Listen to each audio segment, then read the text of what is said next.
concernés par ce qui se passe en Ukraine. Nous sommes une même famille aujourd'hui, nous sommes un même village, comme on dit. Moi, je voudrais que nous réfléchissions sur cette question comme lorsqu'elle nous avait été posée avant que cette crise n'intervienne. Moi, je commençais en me disant que je serais à ce panel à réfléchir sur le coût de la guerre, le prix de la paix. Et l'Ukraine nous donne une occasion pour nous interroger encore davantage, nous tous, parce que comme telle, cette question avant les événements de l'Ukraine pouvait paraître comme une question abstraite. Mais après ce qui se passe aujourd'hui, nous avons une idée encore plus précise du coût de la guerre et du prix aussi à consentir pour aller à la paix parce que nous sommes menacés.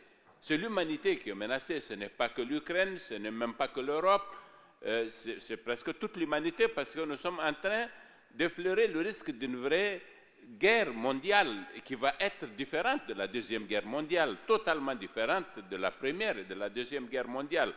Donc, nous sommes un même village, je l'ai dit, parce que le prix du blé a augmenté, ça s'est ressenti chez nous au Niger, qui est un pays pauvre et voilà, qui fait face à une situation totalement imprévue.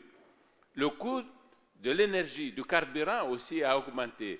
Et lorsque les aliments et le carburant surtout coûtent plus cher, ça se répercute sur l'ensemble des produits. C'est la vie tout simplement qui devient chère.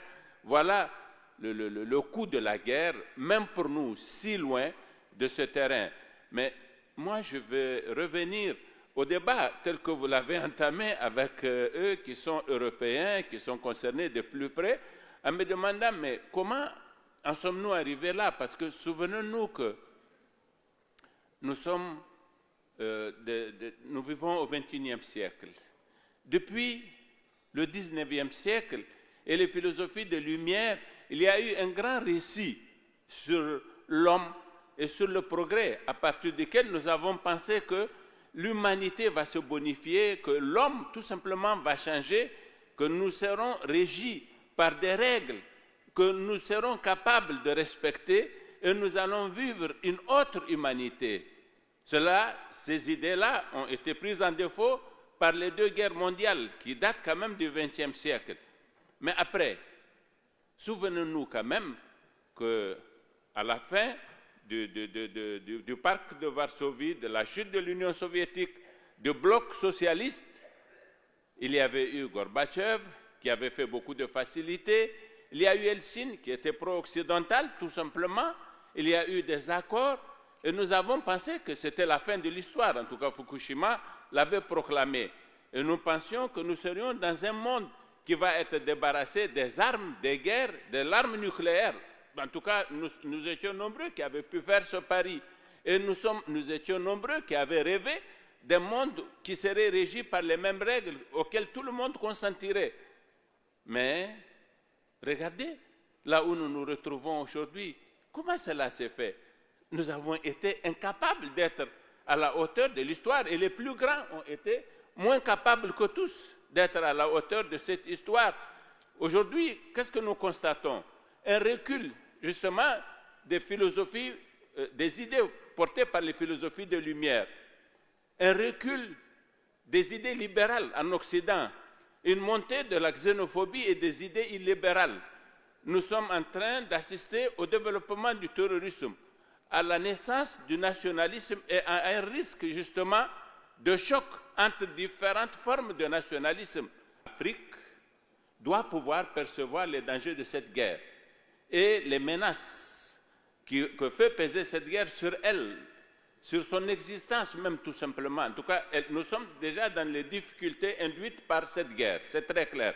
Et nous payerons un prix très cher parce que cette guerre va avoir des répercussions terribles même sur le continent le plus éloigné de l'Europe. Mais ce n'est pas ça la question aujourd'hui. La question est de savoir comment faire en sorte que nous en sortions définitivement de cette situation. Nous sommes en train de frôler la catastrophe. Donc réfléchissons pour faire en sorte que nous prenions les mesures, grâce à la diplomatie justement, de nature à prévenir ce genre de risque. Et donc, il faut nous débarrasser de nos ailleurs. Moi, j'ai la faiblesse de penser il n'y a pas que la Russie qui a tort. Quand on regarde historiquement, je l'ai dit tout à l'heure, soyons lucides et réfléchissons bien. Nous devons renoncer à un certain nombre de choses. Nous avons besoin de sortir. Et pour que nous nous en sortions, il faut que nous soyons lucides.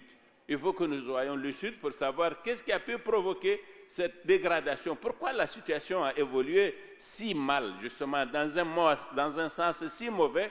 C'est ça la question. Nous avons d'autres dangers encore aujourd'hui. C'est un monde qui se crispe du fait des nationalismes, des différentes formes de nationalisme.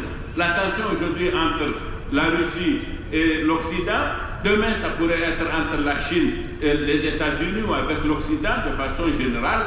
Peut-être que nous avons gaspillé des chances qui avaient pu découler de ce qui s'est passé dans le tournant des années 90, lorsque justement on avait pensé que nous nous inscrivions dans une autre histoire qui mettait fin au grand récit.